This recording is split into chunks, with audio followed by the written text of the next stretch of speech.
Olá, meu nome é Fábio, sou palestrante do CELE, Centro Espírita Luz da Esperança de São Francisco de Assis. Venho aqui hoje para falar um pouquinho mais sobre a nossa consciência, as boas sementes em nossa consciência. Isso é relativo ao capítulo 15 do Evangelho segundo o Espiritismo, onde nos mostra que fora da caridade não há salvação. Vamos então, nesse breve relato, essa breve conversa, buscar entender um pouquinho mais sobre a consciência, as leis divinas e nossas expiações. Qual a ligação que tem entre elas? Para que possamos também entender qual o verdadeiro caminho que precisamos seguir. Então, quando nós falamos de caridade, tudo tem a ver com a nossa consciência. Onde estão gravadas as leis de Deus?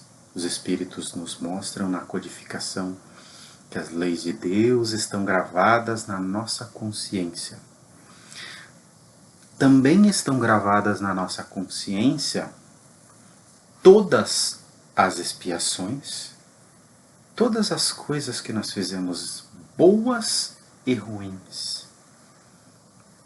Também estão gravadas na nossa consciência todas as experiências que nós temos ou que nós deixamos de ter e deveríamos ter. Então, quando nós falamos de consciência, nós estamos falando do nosso norte para nós elevarmos o nosso espírito. As leis de Deus estão gravadas na nossa consciência e permitem-nos que saibamos o que é certo e o que é errado. Ou seja, nos mostram, todos os seres têm isso e mostram quando estamos fazendo alguma coisa certa ou errada. Essas coisas, esses atos, fatos que nós fazemos, praticamos, eles se perduram por milênios, por centenas de anos, até que possamos resgatar, perdoar. Não significa que se eu matei alguém, eu preciso desencarnar por causa daquele alguém. Eu preciso entender que isso é errado, porque fica gravado na nossa consciência. Fica gravado se eu subtrair lá no passado, há mais de 1000 anos atrás, algum bem valoroso de alguém, se eu prejudiquei, isso fica gravado na consciência até que eu tenha a oportunidade de estar junto com esse ser ou com aquele círculo de seres para poder resgatar. Por isso que os seres que estão na nossa família, no nosso trabalho, no nosso dia a dia, são os seres que exatamente precisamos ter. São seres relativos que são os nossos verdugos. Ao mesmo tempo, tem outros que são os nossos benfeitores. Além, é claro, que nossa missão, ou nossa expiação, ou nossas provas aqui já são traçadas. Como fala a espiritualidade, que a nossa encarnação, ela é realizada, ela é desenvolvida e traçada com as melhores probabilidades estatísticas, para que tudo corra exatamente como tem que correr. Corra exatamente com as pessoas que tem que correr, com os lugares que tem que correr. Então, nós temos duas linhas. Uma é a linha do destino,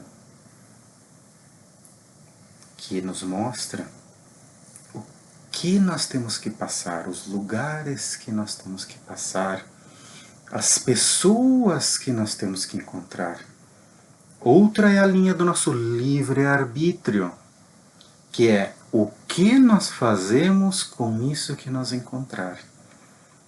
Então, se temos alguém em casa, no trabalho, que a gente não consegue um bom relacionamento, os Espíritos nos dizem, trate com benevolência, indulgência, perdoa.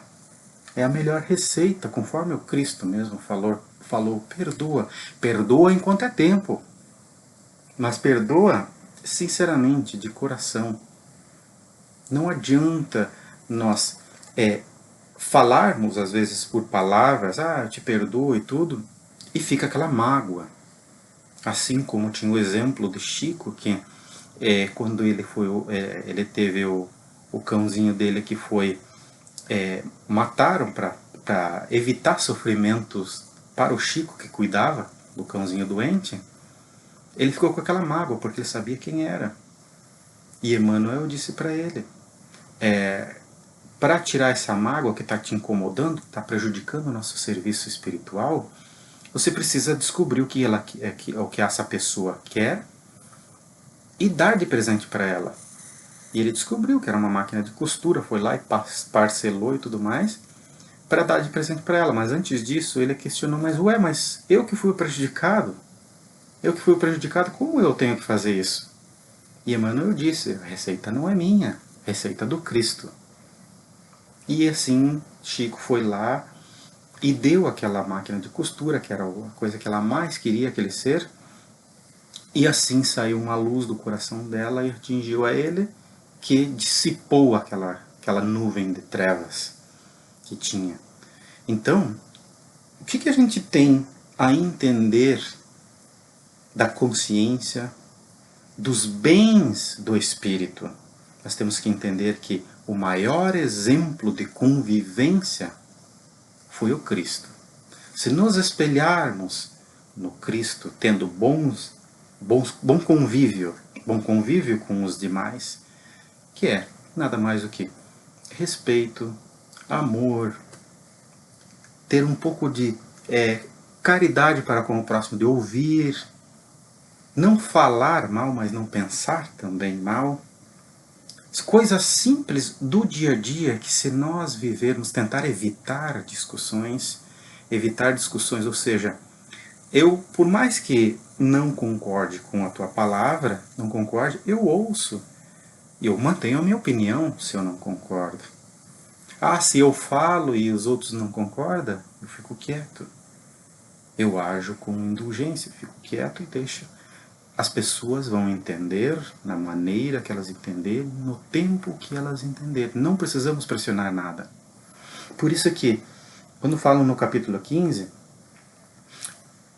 ele está escrito assim: meus amigos, agradecei a Deus que vos permitiu pudesseis gozar da luz do Espiritismo, não porque só aqueles que possuem podem ser salvos, mas porque, vos ajudando a melhor compreender os ensinamentos do Cristo, ela vos faz melhores cristãos.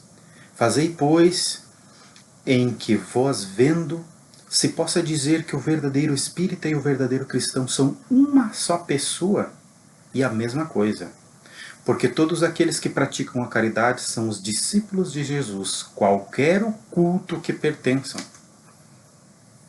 Por isso que temos que enfatizar que o respeito é importante, independente da religião, da crença que se tem. Todos têm o mesmo Deus e todos estão seguindo em direção dele. O que precisamos ter é uma boa convivência, uma boa e saudável convivência com todos, uma colaboração para com todos. Por quê? Porque a nossa consciência grava todos os momentos. E outra coisa, não basta não fazermos. Eu não fiz mal a ninguém. Sim, mas não fez o bem.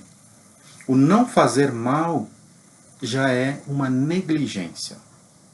Se nós estamos negligenciando o plantio, o que nós podemos colher no futuro? Então não é o não fazer o mal. Nós temos que fazer o bem e colher o bem.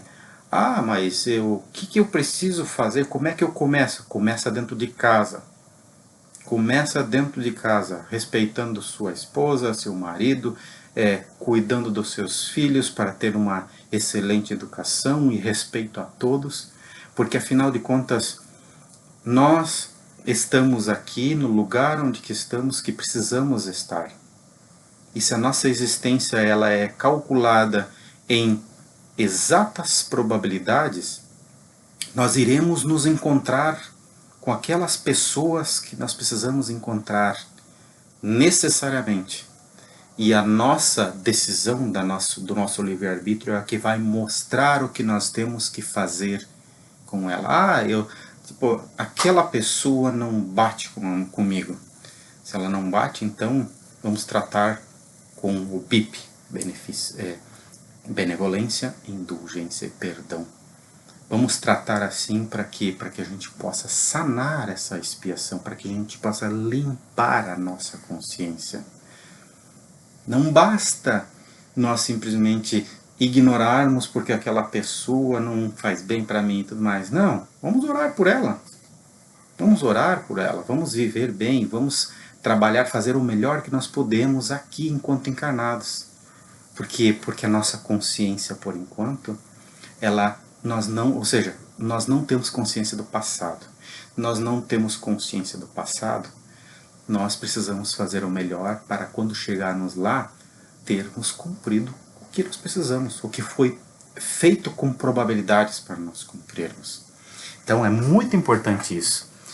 Que nós precisamos levar os exemplos que Jesus tinha. Jesus é óbvio, ele tem o espírito dele é muito mais avançado que o nosso, nós chegaremos lá, nós estamos destinados a isso. Mas até chegarmos lá, precisamos começar a fazer alguma coisa e não simplesmente trocar de papéis durante as nossas encarnações. Uma encarnação eu sou verdugo, noutra eu estou sendo prejudicado. Outra eu volto sendo verdugo e assim por diante. Então nós estamos só trocando papéis. O que nós precisamos é passar dessa fase de trocar papéis. Precisamos subir de nível. Como que nós fazemos isso? Através da caridade. Que conforme São Paulo, no capítulo 15, diz que caridade está até acima da fé. E a caridade não está relativa à igreja, porque não é fora da igreja fora da igreja não há salvação, é fora da caridade não há salvação. Caridade é relativa à religião? Não. Caridade é relativa à nossa consciência e o que nós fazemos dela. E a nossa consciência, que grava as nossas expiações, precisa estar o quanto mais limpa, mais pura possível, seguindo os exemplos de Jesus, que nada mais é do que viver com amor e bondade para todos aqueles que estão à nossa volta, começando pelos mais próximos. Ah, daí é difícil? Sim, é difícil. Por quê? Porque nós cometemos erros no passado e agora somos muito orgulhosos para admitir ou para deixar que o outro, ou seja, para pedir perdão. Comecemos pedindo perdão, então. Pedindo perdão primeiro de consciência, orando por aquele que está ao nosso lado, mesmo sem pedir verbalmente. Daqui uns dias vai criar a vontade de pedir verbalmente. Então, precisamos nos reconciliar primeiramente. Precisamos ir em frente. Como fazemos isso?